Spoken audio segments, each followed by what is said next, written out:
How do you keep the trust of your employees if you're publicly announcing that you're firing them and bringing in robots? Layoffs don't necessarily break trust. It's the way that we navigate those sorts of decisions. I'd say that the starting point. Doesn't that help dramatically improve performance, or are we missing the bigger picture? Data is incredibly valuable. I still do believe there's great power in people harnessing and really discerning what to use them for. How do you at Block Imaging use communication as a tool to keep people together, and how do you avoid those pitfalls? There are three legs to the stool from a communication perspective. My favorite is, do your people trust you? Do they trust the data? Do they trust the vision? Underneath trust is leading from identity, is ultimately treating people as you'd like to be treated, or more importantly, treating them as they'd like to be treated.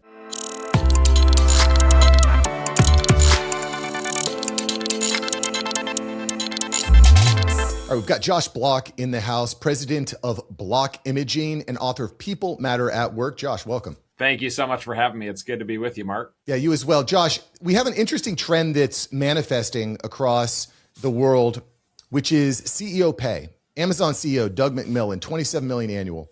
Apple CEO Tim Cook, $47 million annual. Microsoft CEO Satya Nadella, $96 million annual. Why are leaders worth this type of salary? Yeah, it's a great question. And it's one of those topics that it might be a funny answer, but it's one of those topics that I think when I think about the circle of influence and the circle of concern that Stephen Covey talks about is it really a social issue that most of us should be focused on, is that we have not done those jobs. The CEO, those are a few outlier roles of extraordinary organizations that have tremendous complexity, tremendous variety. And so personally, whether you're a project manager at a company making $55,000 or some of the names you've mentioned, pay has always been a topic that's sensitive, number one. And yet I would go back to the idea that we don't drive markets, right? Like Block Imaging and in my role, we participate in an employment market, which is of course set by supply and demand. So that's kind of my answer, both from an economics and philosophical level. But sometimes I feel like it feels like answering the wrong question. Well, leadership in general, I think, is underrated. It's very, very difficult. It's extremely difficult. And the larger your organization gets, the harder it is, right? I mean, your book is all about people. And with every employee, it becomes more and more difficult to give personal attention to each employee. Isn't that right? For sure. The balance of people and performance, and how do we hold both of them? Because this book that I've written, which is called People Matter at Work, is this high emphasis on people. And then the natural question is, but what about performance? And I'd say that if people matter, performance matters, right? We have to perform because it's what allows us. Performance becomes a means to a much greater end. Well, and especially in this digital world where every single motion is tracked. I work a lot within these different CRMs, HubSpot, for example. We want to track how many meetings did you get? How many emails did you spend? How many calls did you get on? What was your show rate?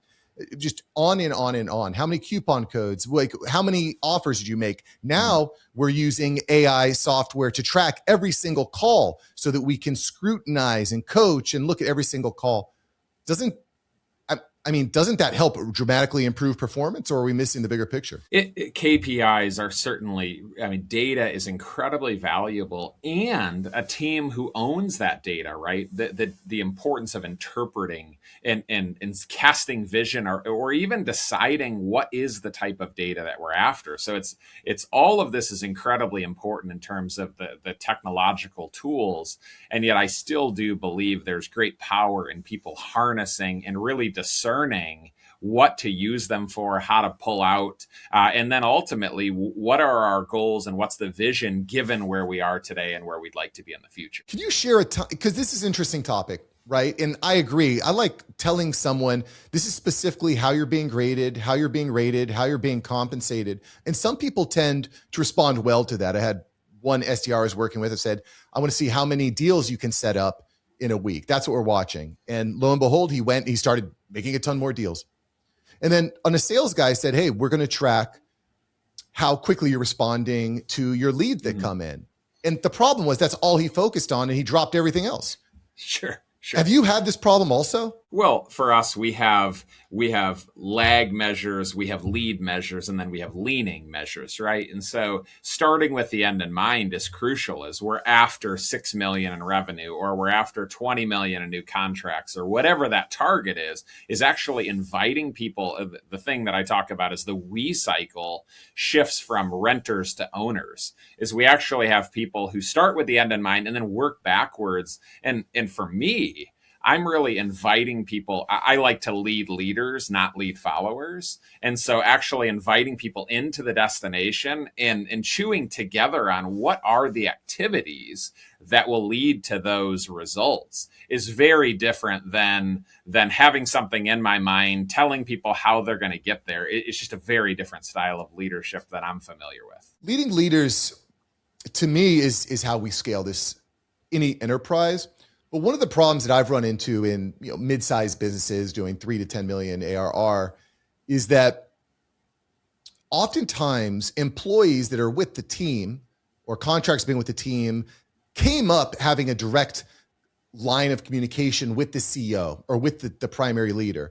But once you start implementing and adding in new leadership structure, CTO, CMO, sales lead, et cetera, then all of a sudden it feels like there's a break. What causes that break and that disconnect in the employee's mind? Yeah, well, we go from like what the founder's mentalities talked about, and how a founder treats someone, or my last name, right? The significance of my last name to a customer compared to someone else's, despite the fact that they may be far more competent in a specific area than I am. But at the end of the day, in those situations, we have to share it, right? We walk together. I introduce the customer to the new sales rep or to the new director, or whoever it is. We walk alongside, coach them. But ultimately, my goal is that their credibility stands on its own. And the person would actually rather work with, for example, our MRI product manager than me, because, well, there might be some prestige or something like that, that they're actually able to get better service from the feet on the street. Yeah. And one of the problems that I've run into is kind of like mixed messages from the top. From top leadership has one kind of vision, or maybe they get caught up with too many different projects. And then as it kind of streamlines down, this has been kind of a source of consternation. Is the employee will have a meeting with someone in the middle management or director type position. They say, well, I was talking to the CEO and he said this. And then all of a sudden the people get confused. And you talk about trust a lot in the book. Mm-hmm. I don't think anything is going to hurt trust more than getting different messages from different leaders on the team. No? Certainly. I mean, communication, regardless of whether you have 10 people or 10,000, communication's usually the number one topic of concern across any organization. And so for us, really starting with an organizational identity. And so we have what we call the block bullseye. And so we have the mission in the middle, which is because people matter. We seek to create a thriving team culture and serve healthcare providers as they serve patients and offer a second chance at life. And so that mission is then surrounded by core values, which lots of companies have core values, and sometimes they just hang on the wall and sometimes they really matter. And then we also have the 3 T's that are talked about in People Matter at Work, which are our leadership approach. And then the last piece that we've kind of collaborated together is the thriving mindsets. And so right outside of our mission, we actually have our approaches, our values, our thriving mindsets. And what that allows for is it allows for congruence, that if a leader says something that doesn't honor people or doesn't walk out our values or doesn't exhibit our thriving mindsets, there's this paradox. And so I think that having a really strong organizational identity, it kind of functions as a compass or a steering wheel and says, like, this is where we're going. If you hear anything different than that, then we know that we're off the mark and we can hold one another accountable to that. I mean, certainly that, even in my own household, we have core values. We don't yell, we tell the truth, things like that. And everyone gets held to account. Sometimes, the adults in the room, quote, sure, don't like to be held to account, but I think it's important. One of the things I think is interesting as well is, you grew block imaging from 30 million to over 215 million in revenue, which is, very, very impressive. And we also talk about communication. And it seems like in this day and age, we have so many different communication methods. we have Zoom, we have Slack, we have email, we have text, but it feels like we're more disconnected than ever. How do you at Block Imaging use communication as a tool to keep people together, and how do you avoid those pitfalls? Sure. That we have grown, as you mentioned, in revenue, but our team has grown from 200 to 425 in the last 18 months. And that is a challenge in of itself. But then the second piece is that about 50% of our team is not located in Michigan anymore. So at one point, we were about 90 or 95% located here at our headquarters. Now we're about half and half. But I would say that there are three legs to the stool from a communication perspective. My favorite is one-on-ones, is that team members should be meeting with their leader one-on-one on a very consistent basis. If it's not every 2 weeks, certainly every 4 weeks, and we're not missing at that cadence. The second is team gatherings. Sometimes it's a stand-up meeting every day at 9 a.m., but having groups and teams come together with frequency, whether it be a leadership team or our outbound team. And then the last is we actually have a monthly all-hands meeting. So it's every third Thursday of the month, and we're very transparent. Everything from celebrating birthdays and anniversaries to sharing financial results, where we are in relation to our targets, where we are in relation to last year. And so those are kind of three legs to the stool that I think of when it comes to communication. And are you doing those via Zoom, via webinar? Is it two-way communication? How does that look like? So we have, it exists in a room with 200 people who are located in Lansing, and then the rest are over Zoom with the other 200. But roughly 400 people, obviously at a point where it's 400, a lot of it is sharing information. But then at every meeting we do, whether it's Block University when someone's being onboarded or at an all-team meeting, we have an open Q&A. So we have 10 to 15 minutes where people can ask questions written on a card or shared in an anonymous chat. And I actually speak about in People Matter at Work, the power of a question asking culture and all of the benefits that happen when we tear down the wall and when we allow people to ask questions. I like that. You know, one of the things that you mentioned in the book that is a core theme is trust again. And trust is broken when layoffs happen. Layoffs break trust. Sure. I just want to share something from Mark Benioff, and I want to get your knee-jerk reaction. So AI right now is leading to a lot of layoffs, I would hypothesize. There's different points of view on that. Data shows about 55,000 layoffs last year, directly attributed to AI. January, 7% of layoffs directly attributed to AI. But I think there's a lot of consternation here. So if layoffs break trust, let's listen to this quote from Mark Benioff. He said he fired last year almost half of his customer service staff. And he said, quote, "I need less heads because of the benefits and efficiency of our AI agent force. We've seen the number of support cases we handle decline and no longer need to actively backfill support engineer roles." How do you keep the trust of your employees if you're publicly announcing that you're firing them and bringing in robots? Sure. I think that the two things that come to mind are, one, layoffs don't necessarily break trust. It's the way that we navigate those sorts of decisions is right. That they're Bob Chapman at Barry Waymiller, they talk about the way that they've handled some tough cycles in the manufacturing space. And so I'd say that the starting point, without any critique for the gentleman who shared that quote, I don't think of people as heads. I think that is a starting point, is what do we believe about ourselves? What do we believe about people? Because I can tell you that no matter how many children that individual has, they don't call them heads, right? Is these are sons and daughters of someone. And so when we think of them as people, it doesn't mean that we aren't going to have to make tough decisions, whether it be exiting someone from the team or whether it be laying someone off. But how do we treat them as we'd like to be treated, which I talk about transparency. How do we share openly that this is a decision, this is where the business is heading, and these are some choices we've made, and how do we care for people in the midst of recognizing that their job does maybe have some obsolescence? How do we care for them and how do we support them, whether they remain in the business or whether we help them move on to the next chapter of their career?